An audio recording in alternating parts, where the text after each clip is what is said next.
Hello everyone. जब हम geography की बात करते हैं और जियोपॉलिटिक्स की बात करते हैं तो जियोपॉलिटिक्स में किसी भी देश का कॉन्स्टिट्यूशन बहुत ज़्यादा मैटर करता है, क्योंकि कॉन्स्टिट्यूशन जो है उसकी नीतियों को शेप करता है। और भारतीय संविधान जो है वो भारत का सर्वोच्च कानून है। यही वो सारे लॉज हैं जो इसमें लिखे हुए हैं, यही वो दस्तावेज है जो व्यापक रूप से हर लॉ को कवर करता है। और भारत ने 1949 में इस संविधान को अपनाया और 1950 से ये लागू हुआ, और जिसकी वजह से भारत एक संसदीय प्रणाली है। यहाँ पे मौलिक अधिकार हैं और फिर हम कर्तव्य की बात करते हैं। सरकार का ढांचा है जो एक संप्रभुता संपन्न सरकार है, समाजवादी है, धर्मनिरपेक्ष है और लोकतांत्रिक गणराज्य के रूप में देश को स्थापित किया इस संविधान ने। फिर ये संविधान जो है भारत का, वो दुनिया का सबसे लंबा राष्ट्रीय संविधान है और इस वजह से ये फेमस भी है, जिसके स्ट्रक्चर को और इसकी शक्तियों को और नागरिक अधिकारों को कम्प्लीटली डिफाइन किया गया है इस संविधान में। और जो इसके कमेटी बनी थी संविधान सभा, उसके अध्यक्ष थे डॉक्टर BR अम्बेडकर, और इसलिए उनको संविधान निर्माता और संविधान का पिता भी कहा जाता है। ये जो संविधान है वो हमारी सरकार को परिभाषित करता है, क्या है हमारे देश का स्ट्रक्चर उसको परिभाषित करता है, और इस देश के नागरिकों के लिए न्याय, स्वतंत्रता, समानता और बंधुत्व भाव सुनिश्चित करता है। इससे 100 से ज़्यादा इसमें संशोधन हो चुके हैं। मतलब ये सबसे बड़ी विशेषता है कि भारत का जो संविधान है वो काफ़ी डायनेमिक है और इसमें चेंजेस संभव हैं। और चूँकि ये सर्वोच्च कानून है तो सारी चीज़ें जो है यहाँ की, चाहे न्यायपालिका हो, चाहे सरकार हो, विधायिका हो, सब जो है इस संविधान को के द्वारा ही मार्गदर्शित होते हैं। तो भारत के जो संविधान में लोगों की शक्ति है, जो उनका सोशल वेलफेयर है, सामाजिक कल्याण है, उनकी धार्मिक स्वतंत्रता, इन सब चीज़ों को इसमें डिफाइन किया गया है। और एक निर्वाचित प्रतिनिधियों के द्वारा जो शासन पर जोर देता है ये संविधान, तो इससे यहाँ की सरकार के प्रकार को भी ये डिफाइन करता है। तो संविधान न सिर्फ हमें अधिकार देता है बल्कि हमारे कर्तव्यों को भी परिभाषित करता है, और हर नागरिक की स्वतंत्रता जो है, अभिव्यक्ति की स्वतंत्रता के साथ साथ जिम्मेदारियों की गारंटी देता है। इसके द्वारा, संविधान के द्वारा जो है 3 तरह की सरकारी संरचनाओं की स्थापना की जाती है। एक कार्यपालिका है, एक विधायिका है, संसद, और न्यायपालिका है। कार्यपालिका जो है एग्जीक्यूट करता है उस कानून को जो संविधान में वर्णित है और जिसको संसद पास करती है। तो न्यायपालिका जो है ये सुनिश्चित करती है कि जो भी कानून हैं वो फॉलो किए जाएं, और एग्जीक्यूटिव जो है उसको इम्प्लीमेंट करती है। तो न्यायपालिका ये भी देखती है कि वो ठीक से इम्प्लीमेंट हो रहा है कि नहीं, किसी के व्यक्तिगत अधिकार का हनन तो नहीं हो रहा, किसी का एक्सप्लॉयटेशन तो नहीं हो रहा। अगर हम संविधान की प्रस्तावना को देखते हैं तो ये प्रस्तावना में जो है कुल मिलाकर मोटी मोटी बातें जो है संविधान की उसको डाला गया है, और ये राष्ट्र के अधिकारों को निर्धारित करती है। संविधान, भारत का संविधान जो है 26 नवंबर 1949 को अपनाया गया और 26 जनवरी 1950 से ये अडॉप्ट कर लिया गया, लागू कर दिया गया। उसी दिन को भारत का गणतंत्र दिवस मनाते हैं, जो 26 जनवरी को। एक तरह से अगर इसका स्ट्रक्चर देखें तो वह विश्व का सबसे लंबा लिखित राष्ट्रीय संविधान है, जिसमें 395 अनुच्छेद थे और संशोधन होते होते अब इसमें 448 हो गए हैं। जो इसका मूल सिद्धांत है उसमें बात की गई है न्याय की, जो सभी समाज के अधिकार के लिए, सभी भारतीय नागरिकों के लिए सामाजिक, आर्थिक और राजनीतिक न्याय की सुनिश्चितता की बात की गई है। स्वतंत्रता, वैचारिक स्वतंत्रता, अभिव्यक्ति की स्वतंत्रता, विश्वास, आस्था और पूजा की स्वतंत्रता, और इसमें आ जाता है सर्वधर्म के लिए समान अधिकार, समानता सभी की स्थिति के लिए और अवसर के लिए, और इसमें कास्ट, क्रीड, किसी का भी भेदभाव नहीं किया गया है। जो बंधुत्व की फीलिंग है वो गरिमा और राष्ट्रीय एकता, इंटीग्रिटी को बढ़ावा देने की भी बात की गई है। और ये संविधान जो है वो काफ़ी मेहनत के बाद लगभग 3 वर्षों में तैयार हुआ था, और डॉक्टर BR अम्बेडकर खुद जो है वो सामाजिक न्याय के बहुत बड़े चैंपियन थे। 1976 में जो 42वां संशोधन हुआ था संविधान में, उसमें समाजवादी और धर्मनिरपेक्ष शब्दों जोड़ा गया। तो इसी तरह बदलते समय के अनुरूप कई सारे संशोधन किए गए हैं।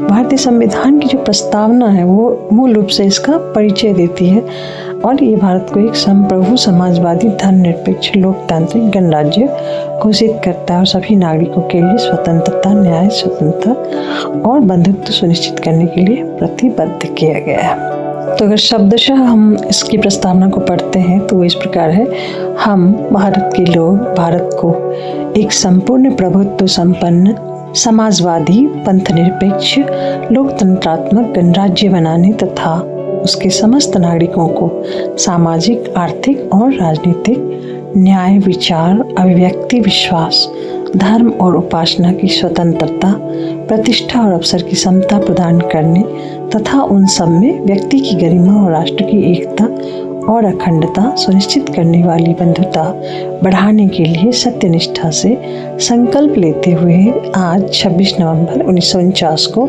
अपनी संविधान सभा में इस संविधान को अंगीकृत, अधिनियमित और आत्मार्पित करते हैं। तो इस तरह से हम देखते हैं कि इसमें जो प्रमुख तत्व है वो प्राधिकरण का स्रोत है हम भारत के लोग, मतलब ये संविधान हर भारतीय नागरिक के द्वारा अपनाया गया।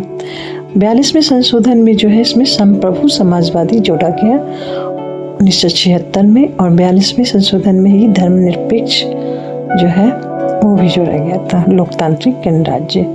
तो इस तरह से इसका उद्देश्य जो है वो न्याय क्या है, जो सामाजिक, आर्थिक और राजनीतिक उद्देश्य है, सामाजिक, आर्थिक और राजनीतिक न्याय प्रदान करने का उद्देश्य है। और स्वतंत्रता जो है वो हर सिटीजन को, हर नागरिक को दी गई है, वैचारिक अभिव्यक्ति और विश्वास, आस्था और उपासना की। इसके साथ साथ संविधान की जो व्याख्या करने के लिए ये प्रस्तावना है वो एक गाइड का काम करता है और यहाँ के इस देश के मौलिक दर्शन और आकांक्षाओं का प्रतीक है। सीधी तरह से संविधान को अदालतों में लागू नहीं किया जा सकता, लेकिन यह संविधान का एक महत्वपूर्ण हिस्सा है और जो भी जजमेंट होता है, कोई भी कानून बनता है, किसी भी तरह का डिसीजन लिया जाता है, उसमें संविधान ही मार्गदर्शक होता है। धर्मनिरपेक्ष शब्द हालांकि 1976 में जोड़ा गया, लेकिन सर्वोच्च न्यायालय ने यह स्पष्ट किया था कि भारत अपने गठन के बाद से शुरू से ही धर्मनिरपेक्ष देश रहा है और यहाँ सभी धर्मों का सम्मान किया जाता है, क्योंकि भारत जो है बहुधार्मिक और बहुसांस्कृतिक है। यहाँ पर इतनी कल्चर है, इतनी सारे धर्म है कि धर्मनिरपेक्ष रहना ही जो है सरकार के लिए जरूरी है। और इस धर्मनिरपेक्षता की वजह से प्रत्येक नागरिक को अपनी इच्छा अनुसार किसी भी धर्म को मानने, उसका अभ्यास करने और उसका प्रचार करने की पूरी स्वतंत्रता मिलती है। सामाजिक सद्भाव और एकता जो है वो जरूरी है, क्योंकि यहाँ विभिन्न प्रकार के समुदाय हैं, तो शांति और सद्भाव बनाए रखना बहुत जरूरी है ताकि कोई भी धार्मिक समुदाय किसी दूसरे समुदाय पर हावी ना हो। राज्य जो है वो तटस्थ रहता है, यहाँ पे राज्य का कोई आधिकारिक धर्म नहीं है और वो सभी धर्मों के साथ समान व्यवहार करता है। और इसके अलावा धार्मिक आधार पर किसी भी नागरिक के बीच कोई भेदभाव नहीं किया जा सकता है। लोकतांत्रिक मूल्यों की रक्षा करना जो है वो हमारा बहुत बड़ा कर्तव्य है, क्योंकि धर्म को राज्य की शक्ति से अलग करना लोकतंत्र के लिए अत्यंत महत्वपूर्ण है। ये हमारी पॉलिटिकल स्टेबिलिटी को और व्यक्तियों के अपने व्यक्तिगत अधिकार की रक्षा करने के लिए भी जरूरी है। हालांकि भारत में इस धर्मनिरपेक्षता पर काफ़ी बहस और चुनौतियाँ भी चलती है और ये भी कहा जाता है कि भारत की जो धर्मनिरपेक्षता है वो पश्चिमी जो कॉन्सेप्ट है, इसका वेस्टर्न कॉन्सेप्ट, उससे बिल्कुल अलग है और कई बार धार्मिक मामलों में राज्य को हस्तक्षेप करना पड़ता है, जैसे कि छुआछूत की भावना जो है, अस्पृश्यता पर प्रतिबंध लगाया गया है मतलब कानून के द्वारा। वहीं कुछ आलोचक जो कहते हैं कि ये धर्मनिरपेक्षता बिल्कुल बहुत ज़्यादा सही मायनों में नहीं है। कुल मिलाकर भारत के संविधान निर्माताओं ने भारत की जो डाइवर्सिटी है उसको देखकर ही इसको धर्मनिरपेक्ष राष्ट्र बनाने का निर्णय लिया था, ताकि सभी नागरिक समान अधिकारों और स्वतंत्रता का आनंद ले सकें। हालांकि जब हम समानता की बात करते हैं तो जो भी पिछड़े वर्ग हैं या जो माइनॉरिटी है उनको ऊपर उठाने के लिए जो है उनको स्पेशल कैटेगरी दी जाती है, रिजर्वेशन दिया जाता है, आरक्षण दिया जाता है। तो इस तरह से उनको समान समाज में इक्वल लेवल पे लाने के लिए जो है प्रेफरेंस दिया जाता है। तो यहाँ पर जो है सामाजिक इक्वालिटी जो है वो डिपेंड करती है सिचुएशन पे। सामाजिक कल्याण सुनिश्चित करने के लिए शासन को एक ढांचा प्रदान किया गया। इसी तरह धर्मनिरपेक्षता के साथ साथ विविधता में एकता को बढ़ावा देकर हमारा जो संविधान है वो हमारे डेली लाइफ को डिफाइन करता है।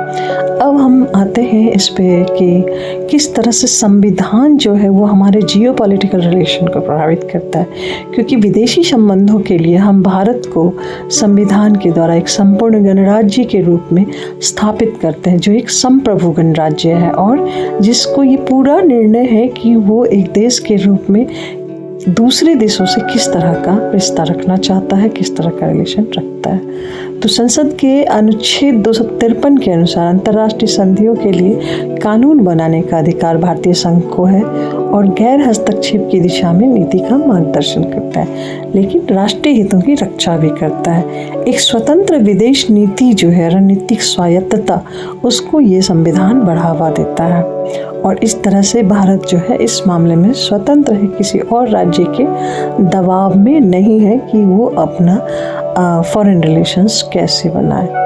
और इस तरह से जो हमारी फॉरेन पॉलिसीज़ हैं उसको गाइड करने के लिए हमारे संविधान में नियम दिए हुए हैं। संविधान में बिल्कुल पूरी तरह से परिभाषित किया गया है कि भारत एक संप्रभुता संपन्न गणराज्य है और भारत अपनी विदेश नीति हमेशा स्वतंत्र रूप से ही निर्णय लेगा उसका।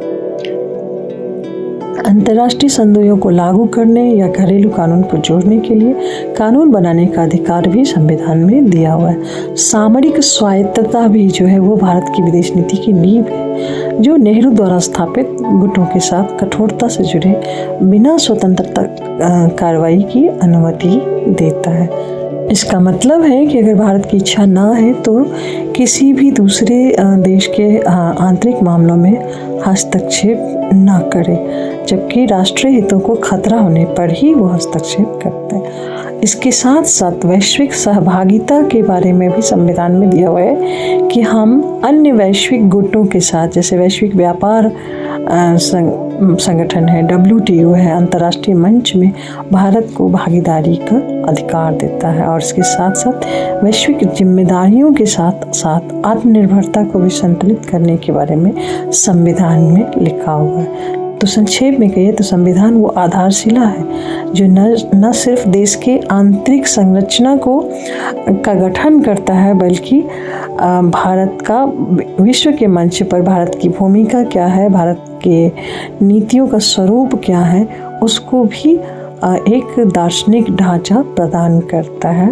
और इसीलिए संविधान का नॉलेज होना बहुत ही ज़रूरी है कि हम जियोपॉलिटिक्स को समझ सकें और कैसे इस देश की धड़कन चलती है, कैसे इस देश के में डे टू डे लाइफ चलता है और कैसे भारत दूसरे देशों से इंटरेक्ट करता है, अपने रिलेशनशिप मेंटेन करता है, ये भी पता चलता है। वीडियो कैसा लगा ज़रूर बताइएगा।